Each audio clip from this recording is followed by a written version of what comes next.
أعوذ بالله من الشيطان الرجيم. بسم الله الرحمن الرحيم.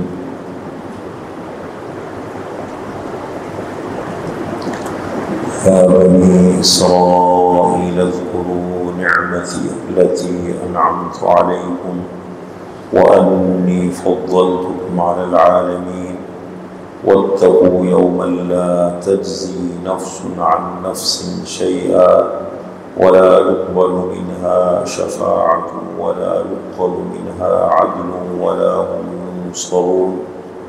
وإذ نجيناكم من آل فرعون يسومونكم سوء العذاب يذبحون أبناءكم ويستحيون نساءكم وفي ذلكم بلاء من ربكم عظيم.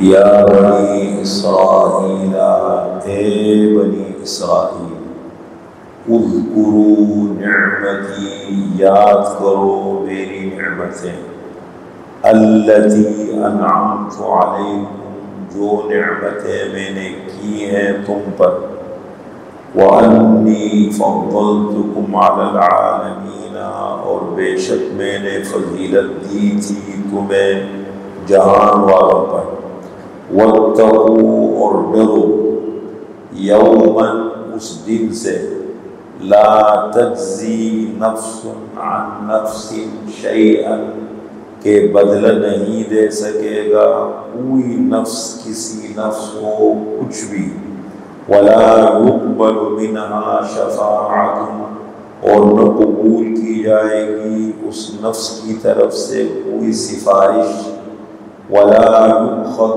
منها عدل، اور نہ لیا جائے گا اس نفس سے کوئی جرمانہ، ولا هم ينصرون، اور نہ ان کی مدد کی جائے گی۔ یہاں سے بنی اسرائیل کا تفصیلی ذکر شروع ہو گیا۔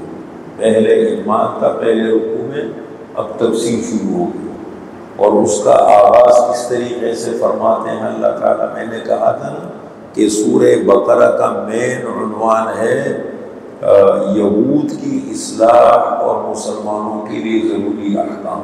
دنیا کی وہ قوم جو بہت عروج پر تھی، مذہب کے اعتبار سے، علم کے اعتبار سے، دنیا کے اعتبار سے، دین کے اعتبار سے مالا مال قوم، لیکن جب اللہ کی نعمتوں کی ناقدری کی خدا نے اوپر سے اٹھا کے نیچے زمین پہ دے مارا، سب چیزوں سے محروم ہو گئے، تو اللہ تعالیٰ اپنی نعمتیں ان کو یاد دلاتے ہیں۔ آپ صلی اللہ علیہ وسلم تشریف لے گئے مدینہ منورہ، انہوں نے دیکھا، بہت اچھی طریقے سے پہچانا۔ قرآن نے کہا یعرفونہ کما یعرفون ابناءہم، ایسا پہچانتے ہیں آپ کو جیسے اپنے بیٹوں کو پہچانتے ہیں۔ بس مکر گئے، حسد میں آ گئے، آپ صلی اللہ علیہ وسلم کا انکار کر دیا۔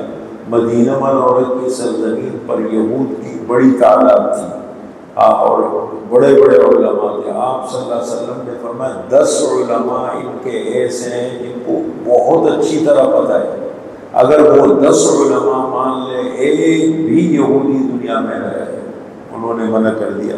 تو اللہ اپنی نعمتوں کا آغاز کس طریقے سے فرماتے ہیں؟ یا بنی اسرائیل، اے بنی اسرائیل، اذکروا، یاد کرو، نعمتی، میری نعمتیں، التی انعمت علیکم، جو نعمتیں میں نے تم پر کی تھی، تم پر، تمہارے باپ دادوں پر کی تھی، اور وانی فضلتکم علی العالمین، اور بے شک میں نے فضیلت دی تھی تمہیں جہان والوں پر۔ اپنے دور میں بڑے بڑے پیغمبر آئے، جلیل القدر، بڑے بڑے بادشاہ خلیفے آئے، بڑی بڑی حکومتیں اللہ تعالیٰ نے عطا کی، اور ایسی ایسی نعمتیں اللہ تعالیٰ نے دی، اور قسم دینی نعمتیں، دنیاوی نعمتیں، ہر چیز اللہ تعالیٰ نے دی تھی۔ اور ساتھ ساتھ کیا فرما رہے؟ واتقوا، ڈرو، اے یہود بنی اسرائیل، واتقوا، ڈرو، یوماً، اس دن سے، لا تجزی نفس، دیکھیں عام طور پر انسان جب دنیا میں گرفتار ہوتا ہے، کوئی بھی انسان ہر دور میں، اس کے چھڑانے کے 4 طریقے ہوتے ہیں۔ کوئی انسان گرفتار ہو جائے، کوئی بھی گرفتار کر لے تو اس کو رہا کرنے کے، چھڑانے کے کتنے طریقے ہوتے ہیں؟ 4۔ ایک طریقہ ہوتا ہے ضمانت، اس کی ضمانت دی جاتی ہے کہ بھائی ہم اس کی ضمانت لے رہے کہ فلاں آدمی ضمانت پر رہا ہو گیا ہے۔ دوسرا ایک طریقہ اختیار ہوتا ہے، اس کی سفارش کروائی جاتی ہے مختلف جگہوں سے، اوپر سے کہیں سے بھی اس کی سفارش کروائی جاتی ہے، بھائی دیکھیں ہم اس کو رہا کرو۔ تیسری چیز ہے جرمانہ لیا جاتا ہے، بھائی اتنا جرمانہ آپ کے اوپر ہے، آپ رہا ہو، یہ جرمانہ ادا کرو، آپ رہا ہو۔ اور چوتھا طریقہ ہوتا ہے کہ اب پارٹی ہوتی ہے، جیسے پارٹیاں ہیں سیاسی، مختلف پارٹیاں ہیں کہ ان کے کارکنوں نے یا ان کی تعداد تھی، انہوں نے حلہ بول دیا، جلوس نکالا، شور مچایا، گھیراؤ کر لیا اور کسی طریقے سے اس کو چھڑا لیا۔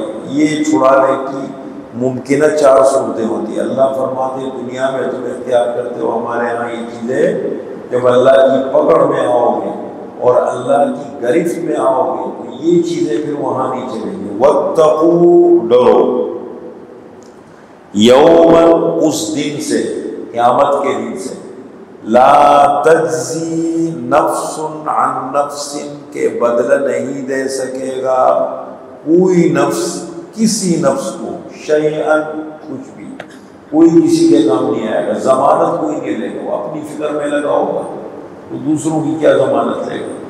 ولا يقبل منها شفاعۃ، اور نہ قبول کی جائے گی اس نفس کی طرف سے کوئی سفارش کی جائے۔ ولا يؤخذ منها عدل، اور نہ لیا جائے گا اس نفس سے عدل، کوئی جرمانہ۔ یہ جرمانہ دے دے بھائی، ہمارے پاس پیسے جیسے کہتے ہیں نا آج کل پیسے کی وہ ہے، پیسہ دے دیا، یہ پیسوں کو چھڑا لیا، بہت سارے آج کل تو ادارے بھی بک جاتے ہیں، پاکستان کا تو ہر ادارہ پیسوں پہ بک جاتا ہے، ہر بندہ بک جاتا ہے، یہ ہمارے ملک کی حالت ہے۔ تو یہ چیزیں ہوتی ہیں، پیسے بھی بہت چلتے ہیں اور یہ تو ہر دور میں چلتے رہیں گے۔ اور چوتھی چیز ہے ولا ینصرون، ان کی مدد کی جائے گی۔ حلہ بول دیا، شور مچا دیا، جلوس نکال کے، اور ان کو فرمائے کوئی بھی صورت وہاں پر کارگر ثابت نہیں ہوگی۔ یہ آگے تفصیل شروع ہو گئی، ایک ایک نعمت کو اللہ تعالیٰ جتلا ہے اور اس کی سزا، جیسے جو نعمتیں اللہ تعالیٰ نے کی تھی، ایک ایک نعمت، بہت ساری نعمتیں اللہ گنوائیں گے مختلف اوقات میں، مختلف ادوار میں بنی اسرائیل پر کی گئی، اور جو سزائیں ملی ایک ایک چیز کو، اس کو کل سے انشاءاللہ پڑھیں گے۔